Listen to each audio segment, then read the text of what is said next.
Buenos días, hermanos. Gracias y paz a sus vidas. Mi nombre es David Torres. Estoy en el Tolima, pero yo soy del Valle, Palmira Valle. Llevo 18 años en el Espinal Tolima. Me extraditaron allá a servir al Señor y hacemos con gozo. Estamos dirigiendo, pastoreando la iglesia bautista Sublime Gracia. Soberana Gracia es lo mismo, pero con otras palabras, ¿no? Sigue Sublime Gracia. Y hacemos parte del equipo de Misión Guayú y el Señor nos permite también tener el privilegio de servir a la comunidad. Y tengo el privilegio de hoy estar delante de ustedes. La gente no me cree, pero cada vez que me paro ante otra congregación que no es la que dirijo, me da mucho nervio. Así que si lo notan desde el principio, los primeros 50 minutos estoy nervioso, pero ya los últimos 10 ya me siento en familia. Yo sé que su pastor predica entre 40 a 45, a mí deme 10 minuticos más, por favor, y estaremos felices. 10 minuticos más sin que se vayan de la congregación, ¿no? Como saben, el texto que me corresponde es Gálatas, capítulo 5, verso 16 al 18, así que quiero que me acompañen allá. Gálatas, capítulo 5, verso 16 al 18. Si lo tenemos, dice la Escritura, yo leo de la Reina Valera, el 60, dice la Escritura, digo pues, andad en el Espíritu y no satisfagáis los deseos de la carne. Porque el deseo de la carne es contra el Espíritu y el del Espíritu es contra la carne, y estos se oponen entre sí para que no hagáis lo que quisierais. Pero si sois guiados por el Espíritu, no estáis bajo la ley. Permítame titular este sermón, como creo la mayoría lo sabe, andar en el Espíritu, un mandato bajo gracia.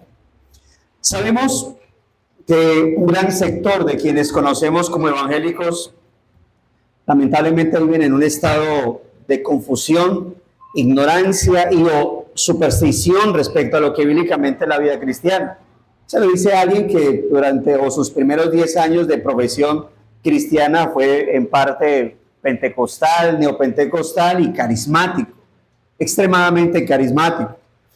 Y eso se debe a la deprimente deformación que ellos mismos han planteado de lo que es la hermosa doctrina del Espíritu Santo. Y me refiero a que el obrar del Espíritu Santo respecto a la salvación y su obrar en la iglesia ha sido tan distorsionado que fácilmente podemos incluso hacer un contraste con la blasfemia contra el Espíritu Santo que Jesucristo condenó en los fariseos. Recordemos que ellos, viendo las señales que Jesús realizaba, no se le atribuían al poder del Espíritu Santo, sino que decían que él hacía todas las cosas por Belcebú, es decir, Satanás. Pero hoy en día vemos cómo estos moveres producidos por éxtasis místicos que incitan al caos y al desorden y que se manifiestan en medio de esas supuestas ministraciones dentro de estas iglesias contemporáneas, son fácilmente atribuidos al Espíritu Santo. Yo viví ese tipo de cosas, donde la gente se caía, la gente temblaba, gritaba. Yo invitaba a mis compañeros y ellos me decían, ¿qué está pasando, Torres? Y decía, es el mover del Espíritu Santo. Menos mal, gracias a Dios nunca me dijeron, o bueno, debieron haberlo dicho, pero como eran impíos no me decían, ¿y eso dónde están las Escrituras? Porque no hubiese sabido qué responderles. El contraste está, cuando digo que eso es un contraste, es que antes las obras del Espíritu se las atribuían a Satanás y los demonios, pero hoy en día son estos moveres antibíblicos y hay que decirlo, de influencia en ocasiones demoníaca o en otras de puras sugestiones humanas, las que se le atribuyen al Espíritu Santo sin ningún sustento bíblico. Y si ahondamos un poco, nos encontraremos que todos estos moveres místicos extraños son demasiado similares a lo que en la cultura hindú, la religión hindú, se conoce como el poder o el despertar de la Kundalini. Incluso práctica que tiene más tiempo de existencia que este mover evangélico, lo que llaman evangélico.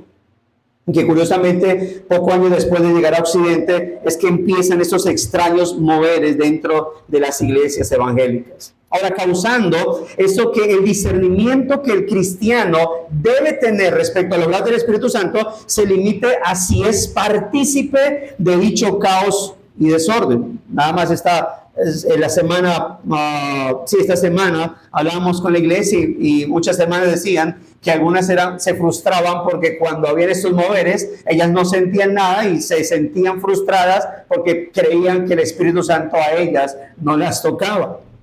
Y otros, obviamente, también varones de la misma manera. Pero lo que causa todo esto es el desapego por el fundamento de las Escrituras, la ignorancia bíblica, y todo esto lo que ha hecho es formar una enorme masa de meros profesantes de fe que lo único que han hecho es mezclar su inclinación supersticiosa, espiritista y mística, mezclarla con la vida espiritual al punto de confundir todo esto con la fe cristiana, ignorando incluso que esto, además de que no tiene sustento bíblico, no tiene o no se ha visto dentro de la historia del cristianismo. Y por ello, cuando aquellas iglesias locales que se denominan cristianas evangélicas están cimentadas sobre un desapego por el fundamento de las Escrituras y la historia del cristianismo, sucede que el sincretismo religioso toma dominio de estas iglesias y así toda práctica extraña, y por qué no decir pagana, termina adjuntándose a su falsa o ignorante fe. ¿Cuál es el problema de esto? Bueno, que esa ignorancia bíblica dentro del evangelicalismo hace que el cristiano que ignora las Escrituras termine aceptando adivinación como si fuera profecía bíblica, termine aceptando enseñanzas de la metafísica y la nueva era como si fueran predicaciones bíblicas de esperanza, y que terminen viendo a todos esos antibíblicos predicadores de los últimos años del siglo XX y ahora del siglo XXI, con su predicación humanista y adoradora, como si fueran predicadores defensores de la sana fe. Y todo esto obviamente ha hecho que la orden que Pablo escribe en este texto de andar en el Espíritu haya perdido totalmente en esas iglesias su sentido bíblico, ¿no? Haciendo que el profesante de fe actúe, piense y tome decisiones, pero inmerso en un misticismo sugestivo donde le atribuye a la dirección del Espíritu lo que en realidad le está dictando son sus deseos e intereses egoístas junto con sus emociones sugestivas. Pero todo esto obviamente en conflicto con las santas Escrituras, las cuales enseñan sobre el verdadero mover y guía del Espíritu para la iglesia del Señor. No sé si les ha pasado a ustedes, pero nosotros, por llevar el nombre de bautistas, algunos han dicho, los que no creen en el Espíritu Santo. Y nosotros, ¿qué? Los que no dejan mover al Espíritu Santo, y lo peor todavía. ¿Qué creen ellos del Espíritu Santo para que nos digan que nosotros, simples humanos, dice que no lo dejamos mover, como si fuera algo cualquiera al cual nosotros tenemos o podemos darle permiso o no? Pero esto es lo que ha pasado en estas iglesias. Y por eso ellos terminan argumentando que el andar en el Espíritu es algo que no se puede explicar, sino experimentar. Y por eso lo dicen, ¿no? Porque no pueden demostrar por qué esas personas en sus congregaciones tiemblan de forma extraña. Algunos gritan, otros aúllan, saltan, se ríen de una forma extraña, se caen y hablan cosas de manera incoherente, ¿no? Inentendibles. Y lo peor es que a ese tipo de desorden cultico que no pueden demostrar bíblicamente lo llaman el mover del Espíritu Santo. Yo recuerdo cuando estábamos en esa época y no habían esos moveres y el pastor le daba solo por predicar, nosotros decíamos, uy, el culto estuvo aburridito. Sí, hoy chévere es cuando hay mover y temblamos y nos caemos entre todos, pero bueno, hoy estuvo más o menos, hoy predicó el pastor. Por eso, contrario a estas enseñanzas desviadas de hoy en día, el apóstol Pablo, cuando ordena a los creyentes de Galacia que anden en el Espíritu, pues no de ninguna manera les está diciendo que lleven o vivan sus vidas guiados por sentires o emocionalismos, ni mucho menos que sean dirigidos por lo que un supuesto iluminado les dice en contradicción a lo que ya les fue anunciado. Lo que le está diciendo es eso, que sean guiados por el Espíritu Santo. Y por eso el argumento de ese sermón es el siguiente. que solo el creyente que es guiado por el Espíritu podrá combatir contra sus deseos pecaminosos. Ese será el argumento de mi sermón. Solo el creyente que es guiado por el Espíritu podrá combatir contra sus deseos pecaminosos. Ese sermón será expuesto en 3 puntos, de los cuales menciono el primero. Andar en el Espíritu, un mandamiento divino. Andar en el Espíritu, un mandamiento divino.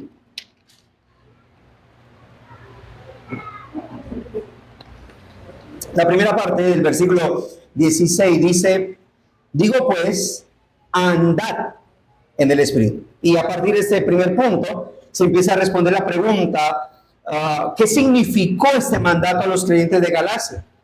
Y por lo tanto, ¿qué significa a los creyentes de todos los tiempos y lugares? Entre ellos, pues, aquí la hermosa iglesia cristiana Vida en su Palabra de Riohacha, ¿no?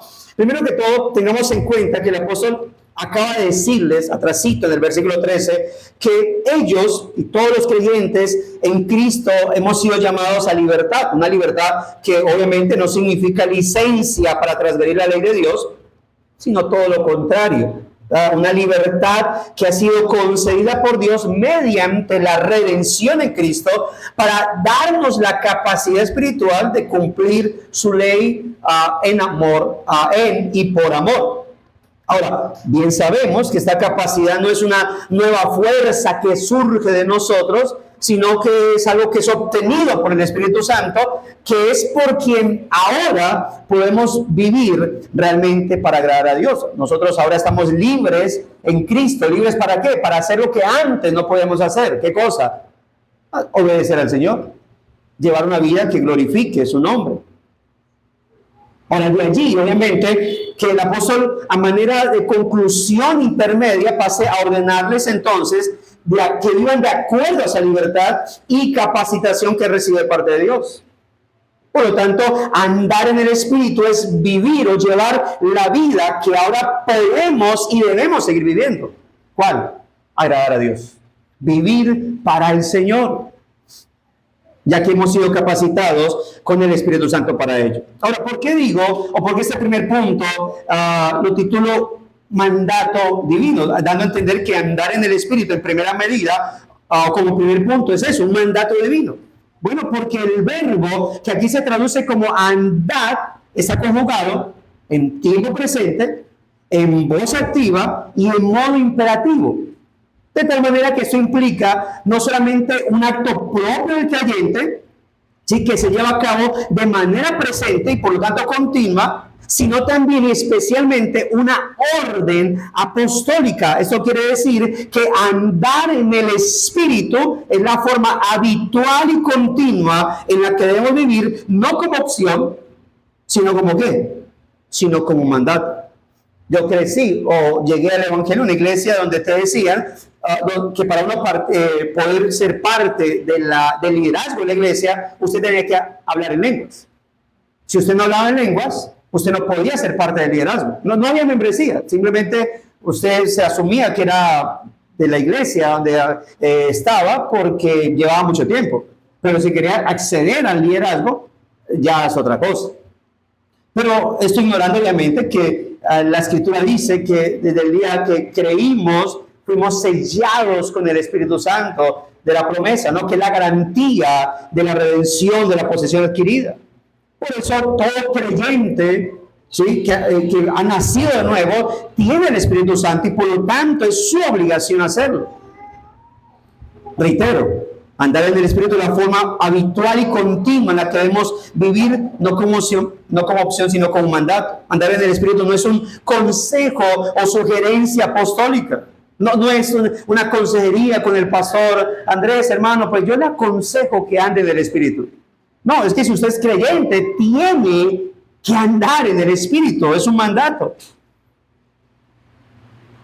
Entonces, entendiendo que andar en el Espíritu se refiere al poder o capacidad que hemos recibido de parte de Dios a causa de la presencia y el obrar sobrenatural del Espíritu Santo en nuestra vida como creyentes, debemos saber que este poder o capacidad está enfocada en eso, en obedecer en amor los mandatos de la ley de Dios. No, obviamente no la ceremonial, sino la moral, es decir, su decálogo. Por lo tanto, andar en el Espíritu, entonces, es llevar nuestra vida a la luz de la palabra de Dios. Es decir, bajo la dirección de sus principios y los límites establecidos en sus mandamientos. Dice el Salmo 119, que lámpara es a nuestros pies su palabra y lumbre a nuestro camino. El creyente diariamente debe vivir con esa lámpara a sus pies. Por ello, el argumento de ese sermón, se lo recuerdo, es que solo el creyente que es guiado por el Espíritu podrá combatir contra sus deseos pecaminosos. ¿Y esto qué hace? Que el carácter de Cristo, por lo tanto, cada vez se vea reflejado en nuestra vida. Por eso, mis hermanos, cuando se ignora esto, en muchos, el parámetro para identificar la guía del Espíritu es que brote de sí mismos. Tanto que algunos simplemente dicen o creen que andar en el Espíritu es vivir diciendo, lo sentí en el Espíritu. Es que yo siento en mi espíritu. Si es esa palabra es porque el Espíritu está sobre él, es porque él anda en el Espíritu. O en el peor de los casos, no, es que el Espíritu me mostró. Pero todo esto obviamente alejado de la verdad de las Escrituras. Por eso andar en el Espíritu no es ir por la vida guiados por lo que estoy sintiendo o lo primero que se me viene a la cabeza en un éxtasis, o por lo que me vi impulsado primariamente a hacer, o por lo que simplemente deseo, o por señales que pido, sueños o imaginaciones que tuve. Todo esto que sin duda está obviamente alejado de la palabra del Señor. Mis hermanos, debemos ser sabios a la luz de su palabra y no caer en la ingenuidad y el engaño de creer que absolutamente todo lo que pensamos, deseamos o nos proponemos es puro, santo y aceptable ante Dios, simplemente porque brota de nosotros como cristianos. Si esto no está permeado, si no está amparado, cubierto o bajo el marco de las Escrituras, no podemos hablar de estar guiados por el Espíritu. No podemos ignorar, mis hermanos, que en el creyente aún sigue presente una naturaleza pecaminosa que busca ser satisfecha en sus deseos pecaminosos. Tenga cuidado, mucho cuidado, porque somos muy sensibles a ese tipo de cosas. No siento, yo siento en mi espíritu. Pero ¿qué sientes? ¿Y cómo está obviamente conectado eso con la palabra del Señor? Por eso cuando andamos en el Espíritu, tendremos siempre el objetivo bíblico de mantener nuestra vida diaria y cada área de ella bajo la luz de la palabra de Dios y la guía del Espíritu, y que es precisamente lo que nos llevará a poner en práctica lo que observamos en la siguiente parte de este versículo. Note entonces que la primera parte del versículo 16 es que, digo pues, andar en el Espíritu. Y note la segunda parte, como dice, y no satisfagáis los deseos de la carne. Ahora en esta segunda parte del verso 16 hay algo interesante desde su composición. Procuro no mencionar el tema del griego, porque no soy un experto, solamente sé usar herramientas, pero en ocasiones me gusta resaltar algunos puntos en particular, porque desde su composición, esta oración tiene dos partículas negativas que están seguidas la una de la otra, lo cual se traduciría exactamente así: y a los deseos de la carne de ningún modo no satisfaréis. Es una doble negación, lo cual lo que hace es enfatizar lo que en esta segunda parte del verso se quiere dejar por entendido: y a los deseos de la carne de ningún modo no satisfaréis. Ahora, esa segunda parte no debe verse como el otro mandamiento, ¿no? Es decir, el texto no está diciendo dos mandamientos: primero, andar en el Espíritu; segundo mandamiento, no satisfacer los deseos de la carne. No es lo que quiere decir este texto, mis amados hermanos, sino como esta segunda parte es la consecuencia o resultado de obedecer lo que sí es un mandamiento. ¿Cuál sería el mandamiento? La primera parte: andar en el Espíritu. Entonces, lo que quiero entender es que si usted obedece este mandato, lo que sí es el mandato de andar en el Espíritu, la consecuencia de ello es que de ninguna manera usted va a satisfacer los deseos de su carne. Si usted hace lo primero, entonces va a obedecer los segundos. No son dos mandamientos. Primero, anda en el Espíritu. Segundo, no satisfaga. No, si tú andas en el Espíritu, de seguro, tú no vas a ser guiado por tus deseos carnales. Y esto lo podemos reforzar con lo que dice el texto de Romanos capítulo 8. Si quiere acompañarme allá en Romanos capítulo 8, versos 7 y 9. 7 al 9.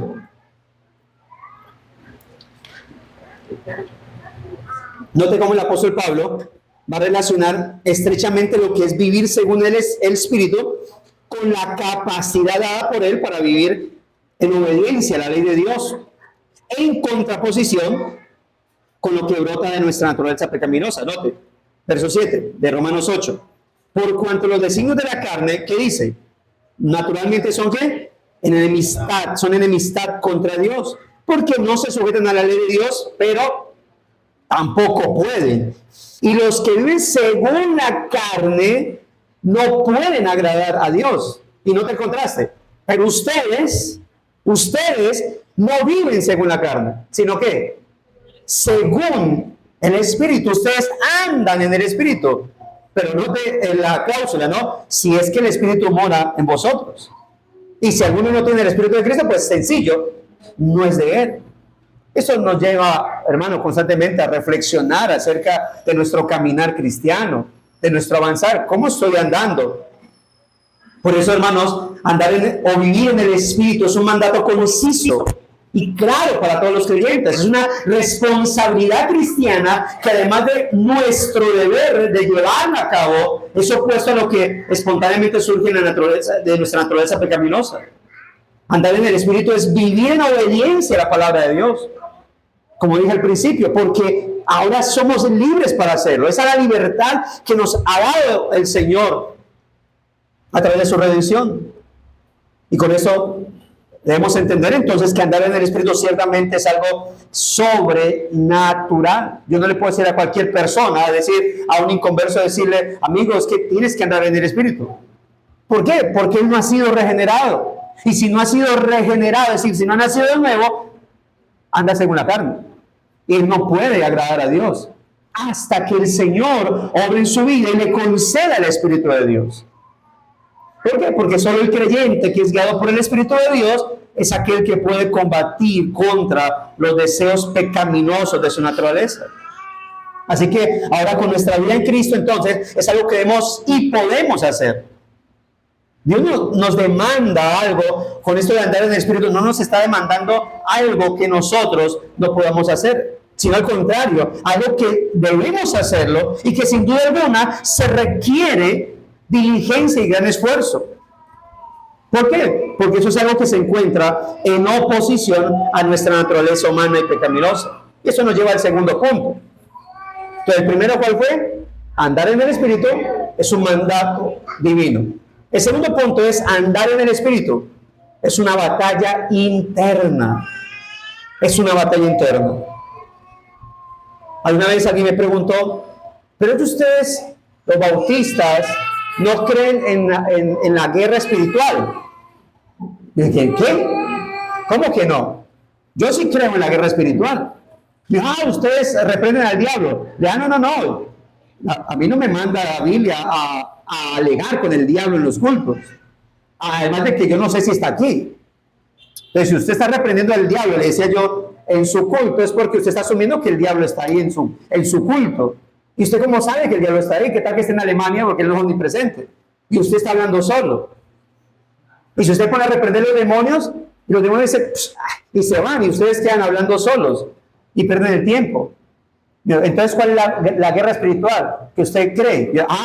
Contra mí mismo.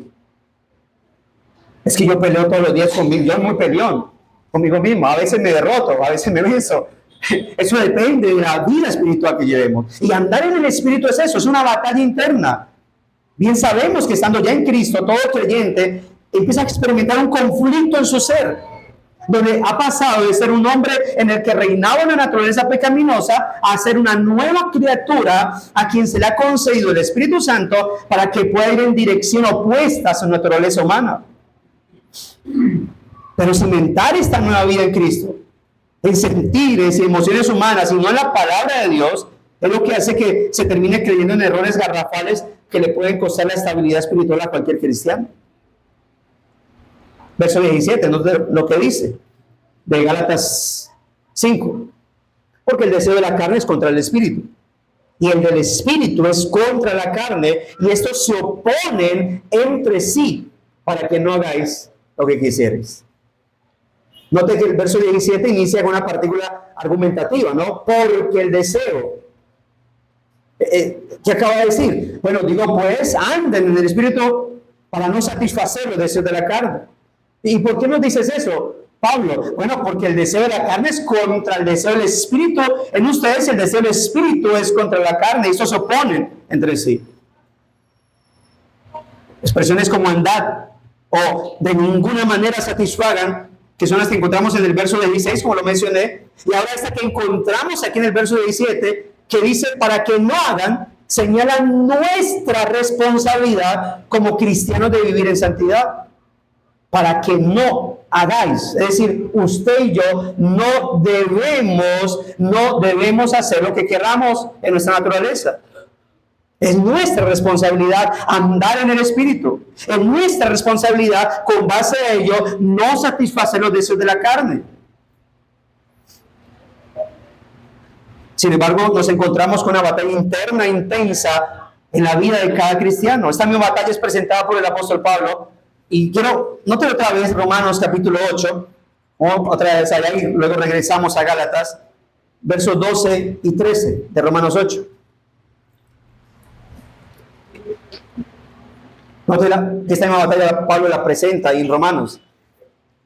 Dice, así que hermanos, deudores somos, pero no a la carne, para que vivamos conforme a la carne. ¿Sí? ¿Y por qué dice eso, Pablo? Bueno, porque si vivís conforme a la carne, moriréis. Mas si por el Espíritu hacéis morir las obras de la carne, viviréis. Esa es nuestra responsabilidad, amados hermanos. Ahora, no confunda esta batalla interna con lo que el apóstol Pablo escribe en Romanos 7, ¿no? Donde, del 7 al 25, donde Pablo dice o se considera miserable por no poder hacer lo que quiere y por no poder hacer lo que quiere y por hacer lo que no quiere.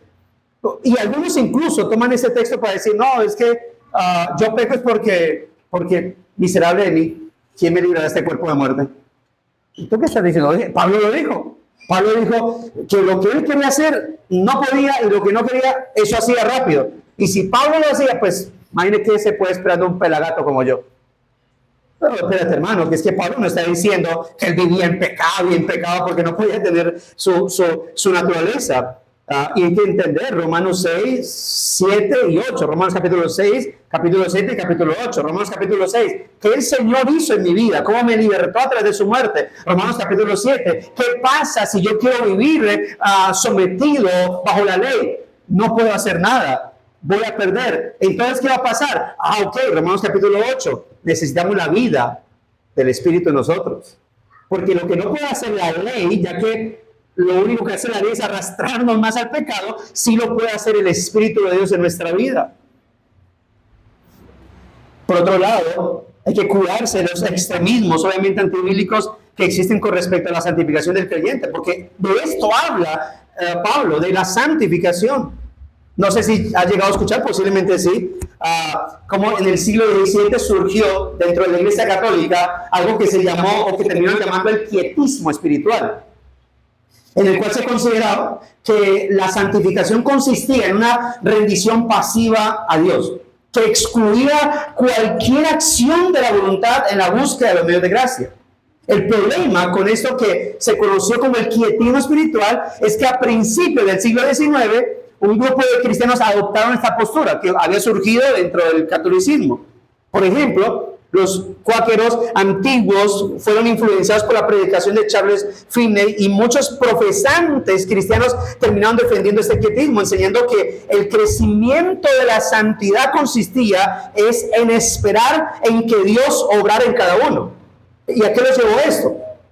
A que con tranquilidad y cinismo, porque era eso, cinismo, ellos podían argumentar que si sus vidas de oración estaban mal, es porque Dios no estaba obrando en ellos. Porque como es Dios el que coloca el querer como el hacer, por su buena voluntad. Así que si yo no quiero orar, es porque Dios no ha colocado en mi querer para orar. Si yo no estoy leyendo la palabra, es porque Dios no ha colocado en mi querer para leer la palabra. Y así sucesivamente. El problema es que obviamente eso no es una afirmación espiritual de alguien en quien supuestamente Dios ha obrado sobrenaturalmente por su espíritu.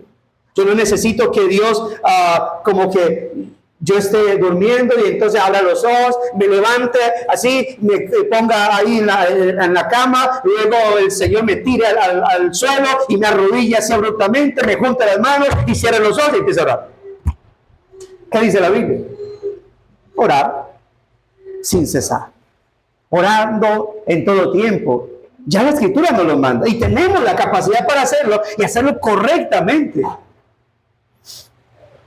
Eso obviamente lo único que causa es un errado cristianismo pasivo y negligente en sus deberes espirituales que al final van a debilitar a ese creyente, si es que es un creyente, y va a terminar cediendo a sus deseos carnales. Pero otro extremo del cual debemos cuidarnos es que hay algo que surgió también en Alemania, precisamente en el siglo XVII. Se dice que dentro de los luteranos, algunos afirman eso, y es lo que llamó el pietismo. A diferencia del quietismo, al pietismo se le conocía como aquel esfuerzo personal y bajo métodos impuestos para llevar a cabo todo lo que el Señor demanda y espera al creyente. El pietismo, por ejemplo, sí defendió la justificación ante Dios por la fe, pero sostuvo que los cristianos podían y debían tener una vida de santificación basada en una vida espiritual plena y perfecta en esta tierra. Y fue allí donde se fue al otro extremo, porque llevó al creyente a depender de sus propias capacidades para agradar a Dios. Y de tal manera que entonces cuestionaban que si tú no estabas pleno en santificación, es porque tú estabas mal espiritualmente. Así que note cómo se va al otro extremo. Esas dos posturas, mis hermanos, van no solo en contra del evangelio, de la gracia, sino también en contra de la responsabilidad espiritual del creyente. ¿Cuál es entonces la postura bíblica respecto a nuestra responsabilidad espiritual? Claro que yo creo en cierta medida en el pietismo. ¿Y qué era el pietismo? Era una palabra alemana que se traducía como piedad. Sí, es decir, el pietismo era la piedad cristiana. Eso es lo que llamaban ellos. Por eso el pietista era entonces el que tenía una vida plena espiritualmente. Supuestamente no batallaban, ¿no? Pero yo creo en el pietismo, es decir, yo creo en la vida de piedad del creyente, pero nuestra postura es que el creyente debe cumplir con sus responsabilidades espirituales, sabiendo que Dios por su espíritu le ha dado la capacidad para hacerlo. Es decir, no es una cuestión de todo Él y nada de nosotros. Y ojo lo que voy a decir, la vida espiritual depende solo y únicamente del creyente, pero del creyente que entra a la presencia de Dios mediante la oración y el poder del Espíritu en él. Reitero eso. La vida espiritual depende solo y únicamente del creyente, pero del creyente que entra a la presencia de Dios mediante la oración y el poder del Espíritu en él. Es decir, que tampoco es todo de nosotros y nada de él. Pablo dijo algo, que si no es por la segunda parte de lo que voy a decir, Pablo ha sonado muy soberbio. Yo he hecho más que muchos. ¿Se lee esa parte? Yo he hecho más que todos. Dice, uff. Pero no yo, sino la gracia de Dios en mí. Me asustó Pablo. Pensé que te estabas elevando. ¿Quién es el que ora? Usted ora. Ustedes fueron los que se levantaron hoy para venir a la iglesia. No hubo un poder, como dije ahorita, sobrenatural que los hizo levantarse, ir al baño, alistarse, vestirse y estar acá. No existe eso. Es parte de la vida espiritual. Usted está aquí presente. Y espero obviamente que no solamente con sus ojos puestos hacia acá, sino también con sus oídos y su corazón a la palabra del Señor, que es lo que va a traer edificación en su vida. La vida espiritual del creyente entonces depende del mismo creyente que por el Espíritu se sumerge en dicha vida espiritual. Recordemos, hermanos, que solo el creyente que es guiado por el Espíritu es quien puede combatir contra sus deseos pecaminosos. Posiblemente alguno hoy Se levantó diciendo, no quiero ir. Puede ser que algunos de ustedes estén aquí como diciendo, yo hoy no quería venir. No sé, me sentí indispuesto. Tenía jartera existencial, no sé con qué me levanté. Pero dije, no, Señor, ¿cómo así carne? A ver, se somete. Y se levantó. Dijo, Señor, en tu nombre, gracias por la fuerza. Y se levantó. Y aquí está. Y tal vez diciendo, uy, menos mal. Para así ser motivado, para así ser una vez más lleno del Señor.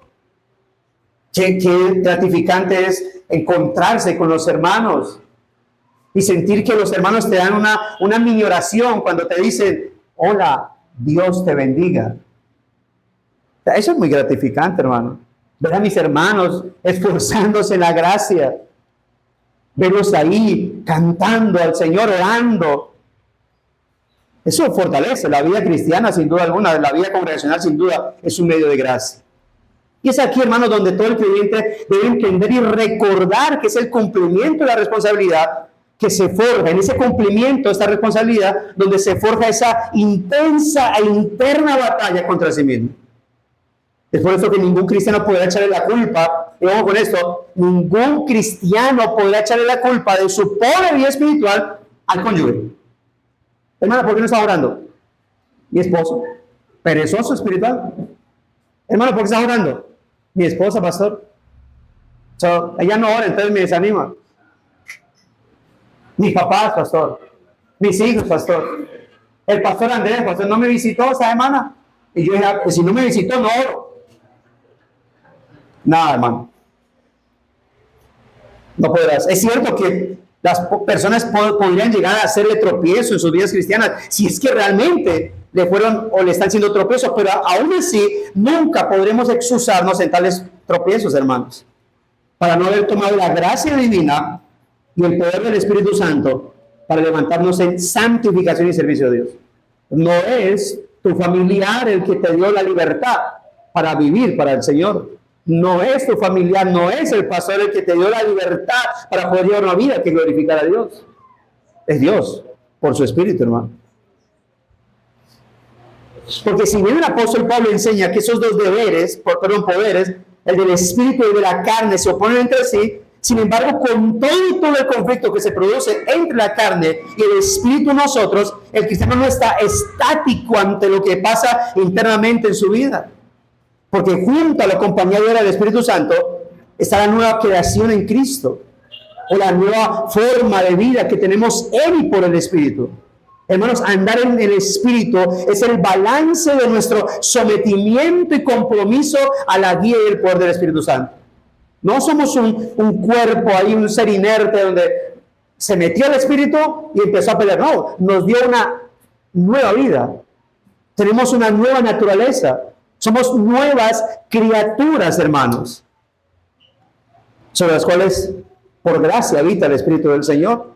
Y al ser esto así, tenemos entonces la capacidad de no dejar que nuestra naturaleza humana resucite al viejo hombre con sus concupiscencias y corrupciones. Hay una frase muy famosa de Lutero. Dice que cuando él se bautizó, dijo, cuando me bauticé, yo dije, ahogué al viejo hombre.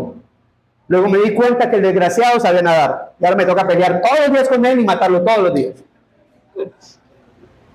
Eso hacemos todos los días. ¿Estamos en guerra espiritual? Claro. ¿Creemos en la guerra espiritual? Sí. Con nosotros mismos. Para levantarnos cada día a orar. Y gloria a Dios cuando tenemos esos días, semanas, meses donde nos levantamos con todo el ánimo a orar y que me devoro la palabra y me escucho la prédica del pastor hoy y vuelvo y la escucho más en la tarde y me escucho las 8 días y así y estoy. Hay momentos donde estamos que nos toca difícil la vida espiritual. Pero eso se trata, hermanos, de recordar que sí, es una responsabilidad tuya, pero no estás solo. Yo siempre he dicho el tema de, por ejemplo, hay un hermano que él es mecánico de automóviles y yo lo coloco como ejemplo. Digo, el hermano contrata a sus ayudantes. Él no dice, hey, aflójame los tornillos de tal cosa. Si el ayudante empieza, va con sus deditos así y se llama Gregorio, don Gregorio, no puedo. Ah, bueno, está muy duro. No, mira, ahí está la llave, la número 16, 18. Ah, ok. Y lo que él no pudo hacer con sus manos, con sus dedos, coge la llave y ¡tac! Dice, ve, qué raro. ¿Por qué no lo puedo hacer con los dedos? Por cuestiones físicas. Así mismo en la vida, bueno, mejor aún en la vida espiritual. Con tus fuerzas no puedes. El Señor te dio una nueva naturaleza y está el Espíritu de Dios dentro de ti, hermano. Así que puedes tener una vida de oración fluida, puedes tener una vida de comunión con la palabra. Y eso nos lleva a nuestro tercer punto. El primer punto, andar en el Espíritu es un mandato divino, no es una opción. Segundo, andar en el Espíritu es una batalla ¿qué? Interna. Y tercero, andar en el Espíritu es un asunto de gracia. Por eso el título del sermón, ¿no? Andar en el Espíritu, un mandato bajo gracia. Andar en el Espíritu es un asunto de gracia. El apóstol Pablo cierra toda posibilidad de ser malinterpretado en su mandato a andar en el Espíritu, dando claridad que aunque es un deber como creyentes, es una obra del Espíritu Santo y por lo tanto no puede ser entendido o igualado a estar al estado del yugo del esfuerzo inútil y propio del cumplimiento de la ley. Noten lo que dice el verso 18, Gálatas 5.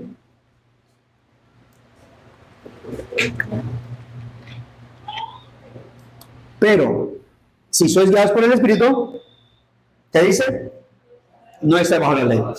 La expresión ser guiados por el Espíritu hace énfasis en que es el obrar del Espíritu Santo el que nos lleva a esa vida de santidad en la que se anhela obedecer a Dios de manera voluntaria, especialmente por amor.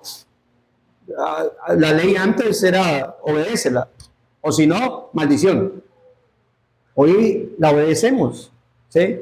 No porque, es que si no la obedezco, o si no oro, o si no leo la palabra, me va a ir mal todo el día, me va a caer un avión encima, no sé, voy a perder todo. No, simplemente, y debe ser así, por amor al Señor, por agradarle.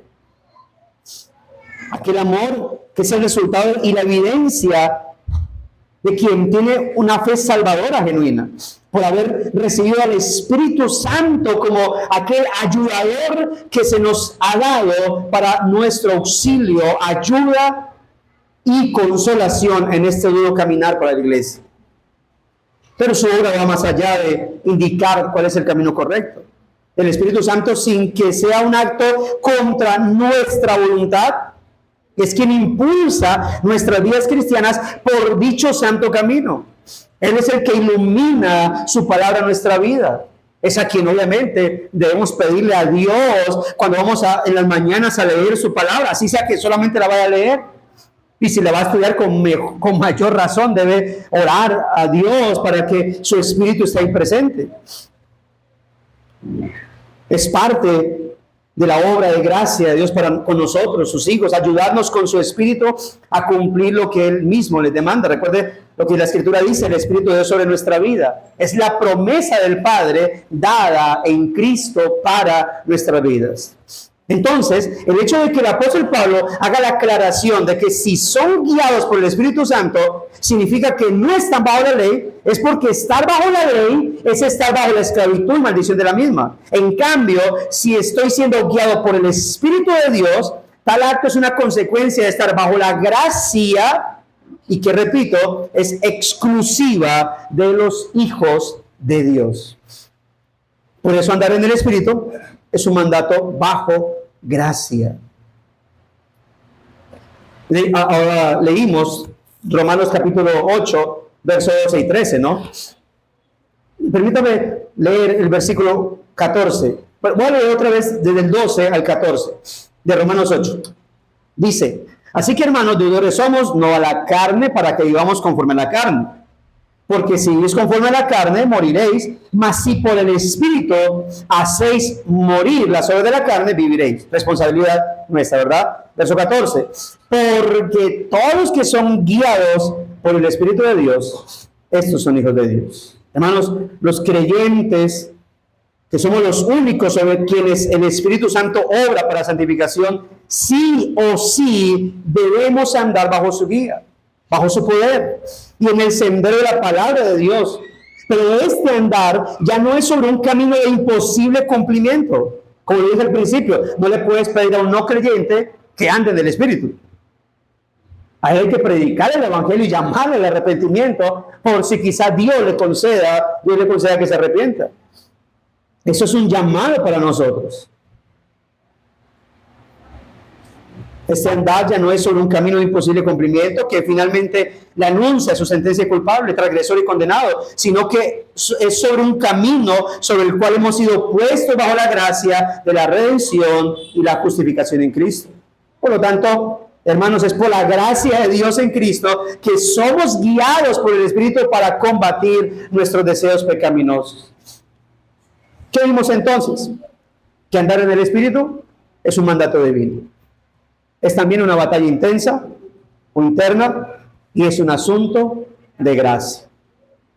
¿Y quiénes son estos que deben andar en el Espíritu y que también se describen como guiados por Él? Bueno, lejos de lo que también se malenseña hoy en día, no son un grupo de cristianos especiales a quienes se las apoda con el título de ungidos, ni mucho menos es una casta selecta de cristianos capacitados, los que más ayunan, ¿no? A quienes pertenece exclusivamente esa dirección del Espíritu Santo. Según el texto leído de Romanos 8:14, si una persona ha sido adoptada como hijo de Dios, es porque tal persona ha sido regenerada y sellada con el Espíritu Santo, es decir, todos los creyentes. Somos templo de Él. ¿Qué debemos hacer con esto entonces? Permítanme darle 4 aplicaciones. Primero, ande bajo la dirección del Espíritu, batallando por su vida de oración con Dios. Ande bajo la dirección del Espíritu, batallando por su vida de oración con Dios. Lo puede hacer. No es un esfuerzo suyo. Es decir, meramente suyo. Es un esfuerzo bajo la gracia del Señor por el Espíritu Santo.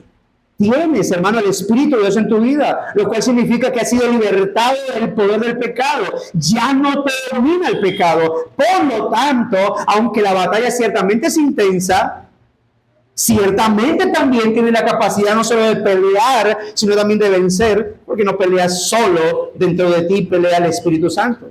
Como diría Zacarías, ¿no? No es con ejército, no es por fuerza, no es con espada, es con el poder del Espíritu de Dios. Segundo, ande bajo la dirección del Espíritu, llenándose de la palabra de Dios. Ande bajo la dirección del Espíritu, llenándose de la palabra de Dios. Hermanos, no podemos andar o decir que andamos en el Espíritu abandonando los medios de gracia. No podemos decir, uy, tengo una vida espiritual firme para el Señor. Ok, tu vida de oración debe ser bien presente. No, casi no oro. Bueno, entonces por lo menos oras para leer la palabra del Señor. No, me da mucha pereza leer la Biblia. Eso es muy contradictorio, decir que esa es su vida y que anda en el Espíritu. Se requiere mantener una vida de oración, se requiere llenarse la palabra de Dios, leyéndola, estudiándola, meditándola. ¿Por qué? Porque la palabra de Dios es la espada del Espíritu. Es por la que somos guiados a toda la verdad de Cristo. Es por la que nuestras mentes y corazones se llenan de meditaciones santificantes y deseos espirituales, hermanos. ¿Cómo contrarrestar pensamientos pecaminosos, sino a través de los pensamientos de la palabra del Señor en nuestra vida? Así que necesitamos que el Espíritu Santo, por la palabra de Dios, nos guíe, amados hermanos, a amar al Señor, a vivir para Él. Lo cual, reitero, no es imposible para el creyente, es un regalo de gracia para su vida. Es más, es por la palabra de Dios que sabemos que andar en el Espíritu es un regalo de la gracia de nuestro Dios y Padre. Tercero, ande bajo la dirección del Espíritu para no satisfacer los deseos de su carne. Ande bajo la dirección del Espíritu para no satisfacer los deseos de su carne. Cuando cumplo años, cada cumpleaños digo esta frase, porque siempre me sacan con la misma, ¿no? Bueno, pastor, feliz cumpleaños, sé que el Señor le cumpla todos los deseos de su corazón. Digo, ojalá no. Solamente los espirituales. Los que no, contra esos, más bien se me dé gracia y yo tenga responsabilidad para seguir combatiéndolos y rechazándolos. Eso es lo que conocemos como la santificación por el Espíritu. Aquella que se manifiesta en la constante, efectiva y benéfica influencia que el Espíritu ejercita dentro del corazón de los hijos de Dios. Y por la cual son dirigidos o somos dirigidos y capacitados más y más para batallar y vencer aquella inclinación pecaminosa que aún queda en los creyentes. Y esto para caminar por la senda de los mandatos de Dios de manera libre y gozosa. Y cuarto, ande bajo la dirección del Espíritu para ser parte de una iglesia realmente espiritual. Ande bajo la dirección del Espíritu para ser parte de una iglesia realmente espiritual. Mis hermanos, de nada serviría ser una iglesia con sana doctrina, con un verdadero conocimiento, si somos una iglesia, hermano, que no anda en el Espíritu, porque se puede ser una iglesia de sana doctrina y no andar en el Espíritu. Y Dios guarde nuestra vida de ello. Se nos llama entonces a ser una iglesia de oración, que medita la palabra, que adora al Señor, que vive bajo la guía del siempre, santificándose. Ser parte de esa iglesia, amados hermanos, que procura el crecimiento espiritual. Lo que llamaríamos genuinamente, y lo cantamos, un avivamiento en nuestra vida. Lamentablemente sabemos cómo esas líneas evangélicas o neoevangélicas confunden el avivamiento con simplemente moveres extraños. Avivamiento es dentro de una iglesia, es una iglesia que ama la oración, que procura, que se esfuerza por el culto de oración, por mantener oración todos unos a otros, por estudiar la palabra, por meditarla, por vivirla, por adorar al Señor, por hacer parte del día del Señor, ese pedacito del cielo que el Señor nos concede cada primer día de la semana. Como creyentes individuales e iglesia local, hermanos, síganse sumergiendo en la vida y guía del Espíritu mediante la oración, la meditación de la palabra, la vida de adoración íntima, pública, de esta manera que por el Espíritu vamos a mortificar y vamos a hacer morir todo tipo de deseo de la carne. ¿Por qué? Porque solo el creyente, y añadamos, solo la iglesia que es guiada por el Espíritu podrá combatir contra sus deseos pecaminosos. Y a los no creyentes, si providencialmente hay alguien aquí no creyente entre nosotros, mi amigo, amiga, como han escuchado, no podemos llevar una vida que agrade a Dios si no es andando bajo la guía del Espíritu Santo. El asunto es que el Espíritu de Dios no es algo que simplemente encuentras o viene a ti con asistir a una iglesia cristiana. Después de esto que has escuchado, te llamo a que te postres ante Dios, supliques por la salvación eterna de tu ser con todas tus fuerzas, con todos tus anhelos, si de eso estás convencido. Y pidas al Espíritu de Dios dentro de tu vida, para que seas un hijo de Dios, una hija de Dios, y puedas llevar una vida que glorifica al Señor. De lo contrario, permanecerás en tu estado de muerte espiritual, por lo tanto, sin ningún beneficio espiritual, ni temporal, y mucho menos eterno. Por eso, mi amigo, mi amiga no creyente, ven a Cristo e invócalo con toda tu alma, porque todo aquel que invoca el nombre del Señor y se rindiera a Él, será salvo.